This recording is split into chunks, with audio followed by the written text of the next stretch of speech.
नमस्कार। सत्य सारथी में आप सभी का स्वागत है। अब सवर्णों की आग में भाजपा जलेगी या भाजपा की आग से सवर्ण जल जाएंगे, जल्दी ही समय इसका निर्णय करेगा। अभी जो स्थिति परिस्थिति बनती हुई दिख रही है, दिल्ली यूनिवर्सिटी में रुचि तिवारी के साथ जो हुआ, उसके बाद जिस तरह का जमीन पे माहौल है, उसकी चर्चा आज हम आप लोगों के साथ करने वाले हैं। जैसा कि आप सभी लोग जान ही गए होंगे कि रुचि तिवारी नाम की एक यूट्यूबर थी, वो डीयू में गई हुई थी दिल्ली यूनिवर्सिटी में। तो सिर्फ तिवारी होने की वजह से, ब्राह्मण होने की वजह से उनके साथ लिंचिंग की गई, उनके कपड़े फाड़ने के प्रयास हुए, उनको ज़बरदस्ती खींच के ले जाने का प्रयास हुआ, उनके साथ मारपीट हुई। और करने वाले वही ढपली गैंग, वही वामपंथी और वही भीम आर्मी के लोग। एक ऐसे समय में जब समाज क्लियर रूप से विभाजित हो गया है, उसके बाद इस तरह की घटनाओं का होना, और ये पहला घटना नहीं है, उसके बाद से लगातार इस तरह की घटनाओं की बाढ़ आई हुई है। दीवालों पे स्लोगन लिखे जा रहे हैं, ढपली बजा के नारे लिए जा रहे हैं, ब्राह्मणों का जेनोसाइड करने के लिए आह्वान किए जा रहे हैं, सवर्णों को भगाने का आह्वान किया जा रहा है, ब्राह्मण बनिया ठाकुर को जूते मारने का आह्वान किया जा रहा है। और सरकार ये सब कुछ देखने के बाद भी हाथ पे हाथ रख के जिस तरह से बैठी हुई है, उसके बाद समाज में उबाल और ज़्यादा बढ़ता जा रहा है। 2014 के बाद से जो हिंदू एकता धीरे धीरे बढ़ने लगी थी और हिंदू बहुत तेज़ी से एकजुट होते जा रहे थे, नरेंद्र मोदी सरकार की एक नीति ने इन सब पे मट्ठा डाल दिया, सबको तहस नहस कर दिया। अब क्रिया होती है तो प्रतिक्रिया भी होती है। सवर्ण समाज बहुत कुछ सहते चला आ रहा था, लेकिन अब वो प्रतिक्रिया कर रहा है, अब वो आगे बढ़ के रिएक्शन दे रहा है।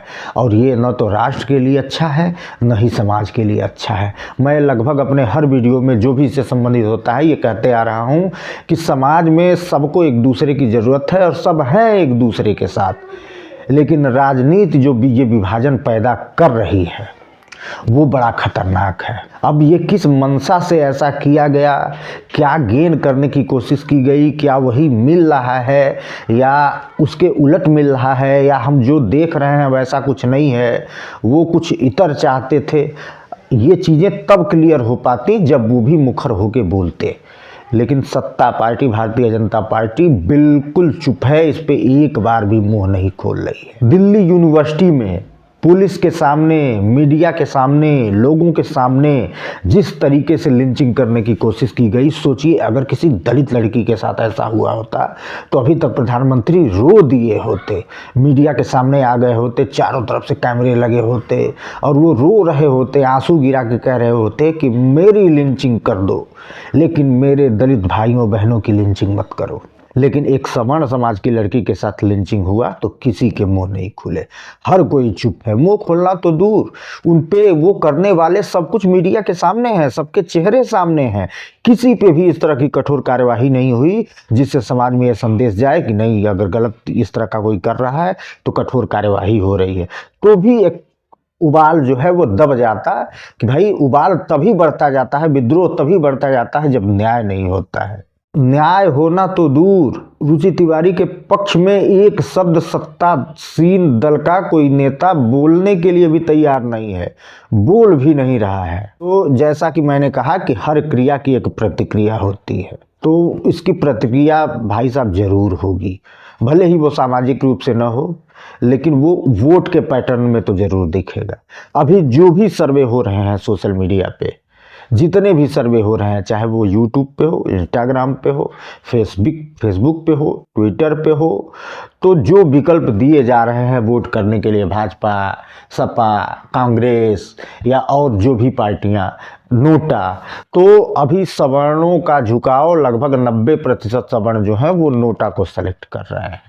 मैं ये नहीं कह रहा कि वो नोटा को ही वोट करेंगे, लेकिन इसका मतलब वो असमंजस में है। अभी उन्होंने अपना विचार क्लियर नहीं किया है कि हम कहाँ जाएंगे, लेकिन ये विचार उनका एकदम क्लियर दिख रहा है कि हम भाजपा के साथ नहीं जाएंगे। इतना तो एकदम स्पष्ट दिख रहा है।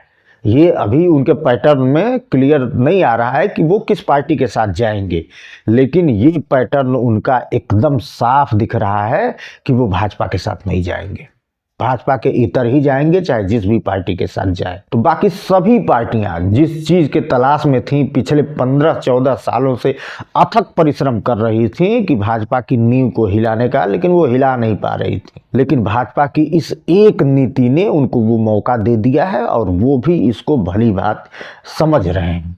हालांकि विपक्षी पार्टियां भी अभी उसको यूटिलाइज करने के लिए बहुत अच्छे से प्लान नहीं बना रही हैं, या उनको भी डर है कि कहीं ऐसा ना हो कि सवर्ण समाज के साथ हम जाएं तो सवर्ण समाज तो आए नहीं, उल्टा जो हमारा वोट बैंक है वो छिटक जाए।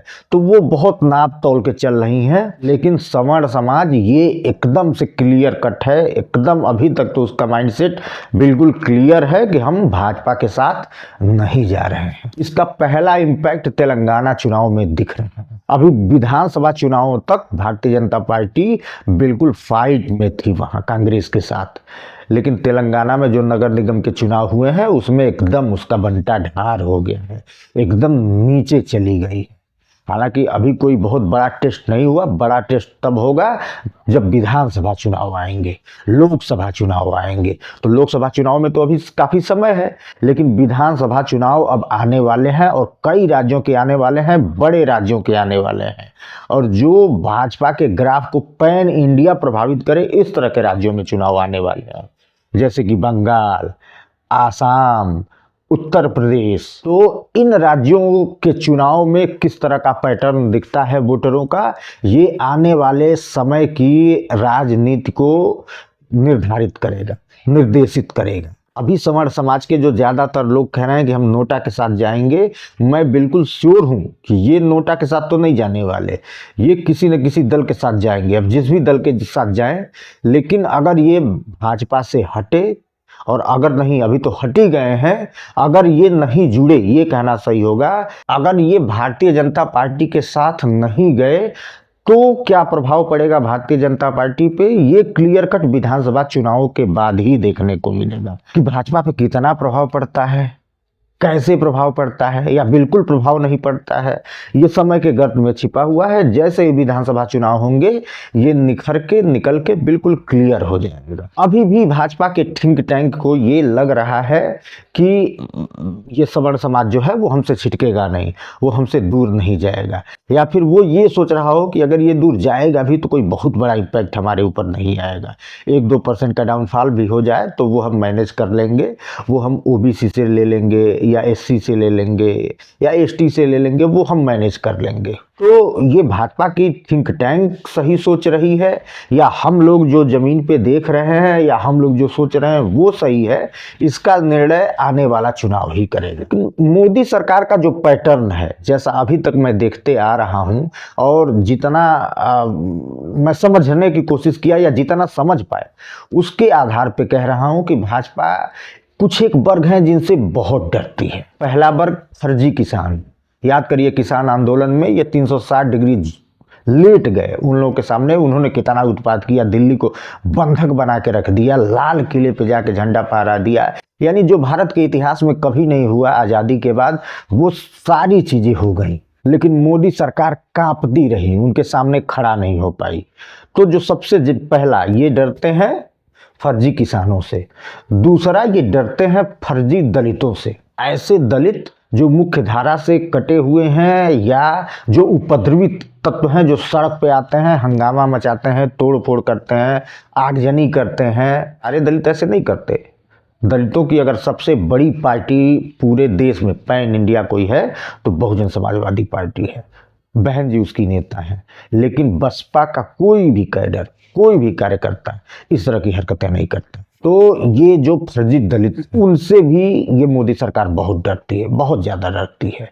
याद करिए कि सुप्रीम कोर्ट ने SC/ST एक्ट पे अपना ऑर्डर जारी किया था कि नहीं, इसको पुनर्निरीक्षण की ज़रूरत है, इसको ठीक करने की ज़रूरत है। तो वो सड़क पे आ गए, उपद्रव करने लगे। उसके बाद मोदी सरकार फिर लेट गई, साष्टांग हो गई, और संसद में अधिनियम बना के उसने उसको पलट दिया। और तीसरा, ये कम्युनिस्टों से, वामपंथियों से बहुत डरती है भारतीय जनता पार्टी। अब इस डर के पीछे क्या कारण है वो मैं क्लियर नहीं समझ पाता, लेकिन ये तो एकदम स्पष्ट हो रहा है कि इन कम्युनिस्टों से बहुत डरती है भाजपा। वो हरदम समाज को तोड़ने का उपक्रम करते रहते हैं। जितना ये ढपली गैंग है, दीवार पे लिखने वाली गैंग है, बड़ी बिंदी गैंग है, ये सब वामपंथी हैं।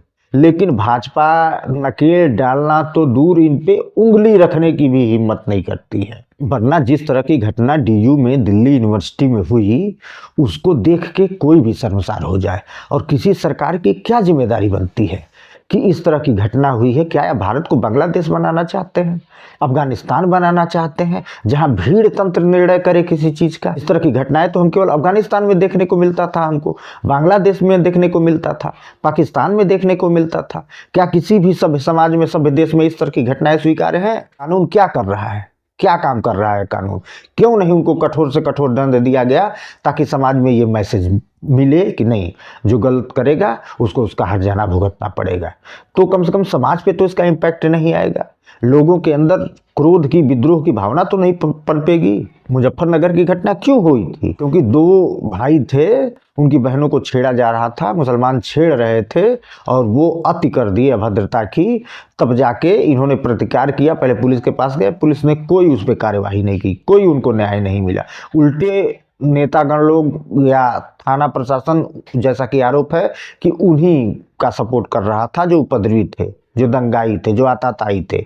तब जाके समाज में विस्फोट हुआ, जिसकी परिणति मुजफ्फरपुर दंगा कांड के रूप में हुई। तो जब न्याय नहीं मिलता है तब उबाल बहुत चरम पे आ जाता है, बहुत ज़्यादा हो जाता है, और उसकी प्रतिक्रिया बहुत खतरनाक होती है, समाज के लिए भी, राष्ट्र के लिए भी। एक कानून इसीलिए बना हुआ है ना, सरकारें इसीलिए बनी हुई हैं कि न्याय मिले, गलत सही के अंतर को परखा जाए, जो गलत कर रहा है उसको दंड मिले। तो जैसा कि मैंने बताया, तेलंगाना ने ट्रेलर दिखा दिया है।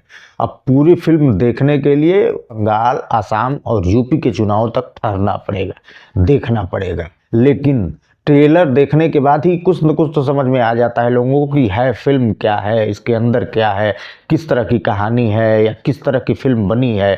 एक मोटा मोटी अनुमान लोगों को हो जाता है। तो वो अनुमान होना शुरू हो गया है कि सवर्णों की आग या तो भारतीय जनता पार्टी को जला देगी या फिर भारतीय जनता पार्टी की आग सवर्णों को जला देगी। बीच का कोई भी रास्ता निकलते हुए दिख नहीं रहा है, क्योंकि भाजपा बिल्कुल बैकफुट पे है। इस मुद्दे पे एकदम चुप्पी साध ली है, वो बोलना ही नहीं चाहती है। अच्छा, मोदी जी के बारे में एक और चीज़ कहा जाता है कि वो ठंडा करके खाने के आदी हैं। कोई आंदोलन हो रहा है, धरना हो रहा है, प्रदर्शन हो रहा है, समाज में इम्पैक्ट आ रहा है, तो वो वेट करते हैं कि धीरे धीरे धीरे धीरे एकदम जब बैठ जाए तब जाके हम कुछ उस पर रिएक्शन करेंगे या उस हिसाब से चीज़ें करेंगे। लेकिन बहुत सारी चीज़ें ऐसी होती हैं जिनको ठंडा करके खाने पे बेस्वाद हो जाता है, जिसका मज़ा वो बिल्कुल ख़राब हो जाता है। जैसे ये मोदी जी का फेवरेट जो है चाय, चाय पे ही वो ज़्यादा फेमस हुए। चाय एकदम ठंडी हो जाए फिर उसको पीने का कोई मतलब नहीं है, फिर वो बेकार हो जाता है, ना वो शरबत ही रह जाता है, ना ही वो चाय रह जाता है। तो ऐसे ही कुछ मुद्दे भी होते हैं जिनको ठंडा करने का इंतज़ार नहीं किया जा सकता। अगर सत्ता ये इंतज़ार कर रही है कि ये मुद्दा एकदम बिल्कुल ठंडा हो जाएगा तब हम इसको एड्रेस करेंगे, तो ये उसके लिए आत्मघाती साबित होगा। वीडियो को लाइक करिए, शेयर करिए, चैनल को सब्सक्राइब करिए और बने रहिए हमारे साथ। सच्ची खबर, पक्की खबर, खबरों के पीछे की खबर जानने के लिए। धन्यवाद।